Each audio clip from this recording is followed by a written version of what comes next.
direction of our democracy, I really feel like there is a misunderstanding of what democracy is. Our country is much more than a flag, and we need to understand what's behind what we stand for.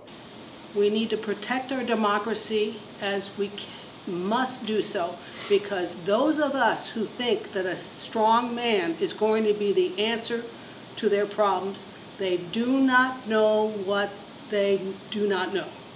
Very simple. Because a strong man will take their life, liberty, and pursuit of happiness from them. And it's time that people stop being lazy about making a decision and actually go with what they want to do. But we must, if there's any issue that we have to vote on this year, is to protect our democracy. There is only one true issue on the ballot. Will you look your kids in the eyes on November 5th and say, I elected a dictator that you're going to have to live under, because the dictator doesn't care about politics, only to control it, and he controls it, say, my opinions are the only ones that count, and if you go against me, I'll find a way to get rid of you or jail you or so on. And so I have made this same, making an 8-month mission, every chance I get. One nation, indivisible. One nation, indivisible, with liberty and justice for all. What powerful words are those? And we cannot have one nation, indivisible, when people will not talk to each other, when our Congress will not compromise.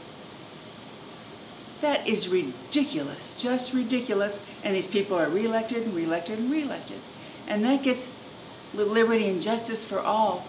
We can't do that unless we clean up our voting. Yes. We cannot have gerrymandering.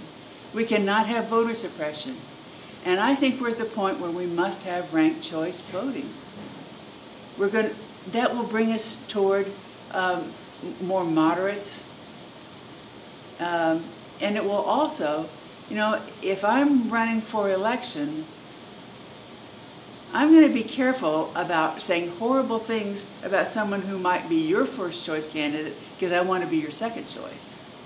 So I think that would help us be more civil to each other. So, and of course, dark money in voting. I mean, I look at some of the major Supreme Court's decisions that have not been revisited, and it's just beyond belief. Democracy is my #1 issue. I believe that every single citizen of the United States deserves to have the freedom to choose how they want to live, who they want to love, how they want to worship, and we need to make sure that everybody has a voice in that. I'm very concerned about reproductive rights, that women are being denied those rights. They were taken away, and other people are making decisions for people that aren't themselves. We should each have the freedom to choose, and we have to make sure that that happens. That was what was promised to us by the Declaration of Independence, and we need to uphold those values for everybody. To have the government telling me what I can do, what I can read, where I'm supposed to worship, or my children or my grandchildren, forget it. I'm against it.